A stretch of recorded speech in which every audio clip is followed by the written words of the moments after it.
Hello, everyone. Just wanted to show you some interesting stuff I found in the files of the Forever Winter.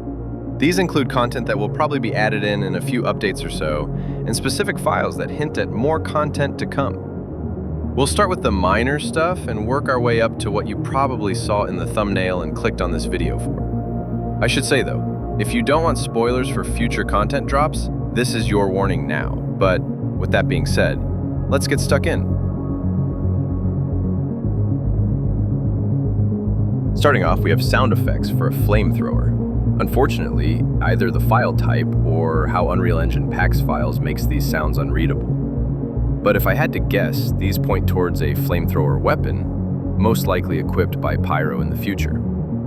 It's worth noting, though, that through my searching, I haven't found a flamethrower model. There's a chance that these files are actually used in the game somewhere for something else, but I can't think where that would be. Moving on, we have several light machine guns that do not appear in the actual game. It kind of makes sense why, as our current selection of LMGs fulfill their niches very well. I know the VKS is a thing though, so these may be added in the future.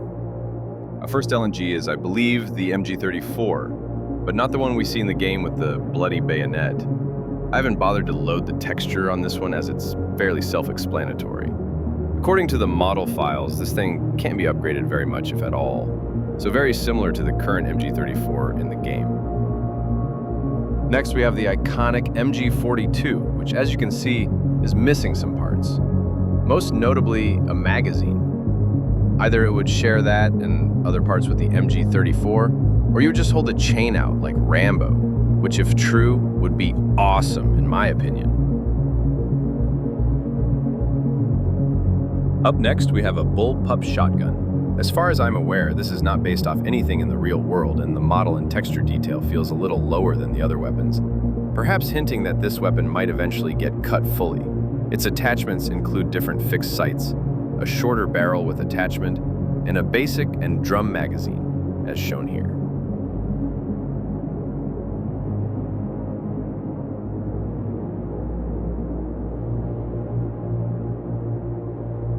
Our next LMG, I don't recognize. Gun nerds in the comments let me know if this is based off a real firearm. This thing can't be customized much either, with its only notable part being a longer barrel. Out of all the LMGs that are not in the game, I am actually really curious to see what this one will be and play like.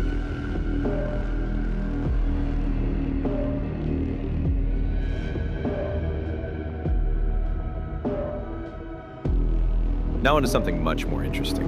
In the folder titled Crew-Served Weapons, I found this thing which I couldn't quite figure out how to assemble correctly. It appears to be a heavy weapon, similar to Painless, but it can be mounted in place almost like the railgun. And as the folder name implies, may have been an early prototype team-operated heavy weapon. I'd definitely like to see this added to the game at some point, if it's actually going to be another heavy machine gun. A slow, chugging, but high damage 20mm alternative to Painless would be really fun.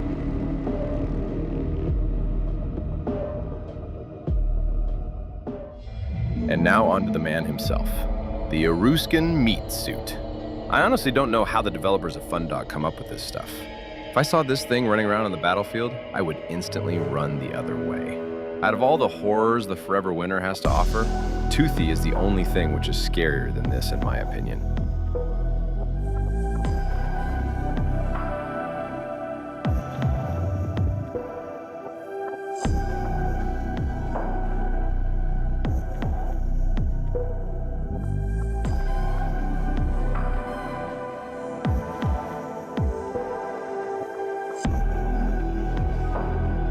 The design almost looks aquatic, as though this guy might swim, and appears to be an upgrade from the organ mech.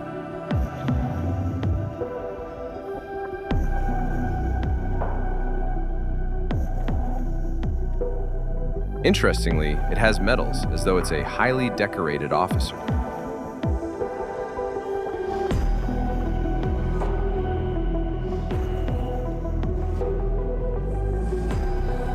Now, I don't think that this unit will actually be called the Meat Suit in-game. That is just what the folder and model file calls it.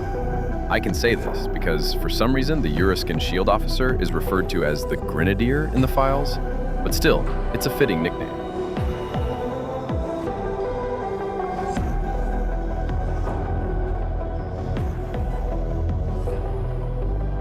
Anyway, that's all for this video. Let me know your thoughts down in the comments, and I'll see you in the next video.